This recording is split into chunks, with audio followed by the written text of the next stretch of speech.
Hi అండి. Last వీడియోలో చెప్పాను కదా! దర్శనం టికెట్స్ లేకుండా కూడా మనం దర్శనం చేసుకోవచ్చని. దీనికి 2 వేస్ ఉన్నాయండి. ఒకటి సర్వదర్శనం అంటే ఉచిత దర్శనం చేసుకోవచ్చు కానీ కొంచెం ఎక్కువ టైం పడతది. 20-24 అవర్స్ అలా పడతది. అలా కాకుండా స్లాటెడ్ సర్వదర్శనం అని ఉంటది. స్లాటెడ్ సర్వదర్శనం అంటే ఏంటి అంటే మనకి కింద కొండ కింద శ్రీనివాసం, విష్ణువాసం అని 2 ఉంటాయండి. అందులో ఎక్కడికైనా మనం ఎర్లీ అవర్స్‌లో ఎళ్లి లైన్ కాస్తే అక్కడ టికెట్స్ ఇస్తారనమాట స్లాటెడ్ సర్వదర్శనానికి.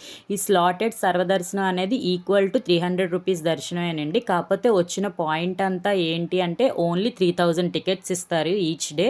నెక్స్ట్ ఏవైతే టికెట్స్ వాళ్ళు ఈరోజు ఇష్యూ చేస్తారో లైన్‌లో ఉన్న వాళ్ళకి ఈరోజు దర్శనం ఉండదు. నెక్స్ట్ డే దర్శనం అనేది ఉంటదనమాట. సో, ఎవరైనా టికెట్స్ లేకుండా తిరుపతి వెళ్ళినా మనం ఈజీగా దర్శనం చేసుకోవచ్చు. ఈ స్లాటెడ్ సర్వదర్శనం కూడా 4-5 అవర్స్ టైమే పడతది. 300 రూపీస్ దర్శనం లాగే. కాకపోతే 1 డే ఎక్స్‌ట్రా అక్కడ మనం స్టే చేయాలి. రిజర్వేషన్ అవి 1 డే ఎక్స్‌ట్రా చేసుకోవాలనమాట.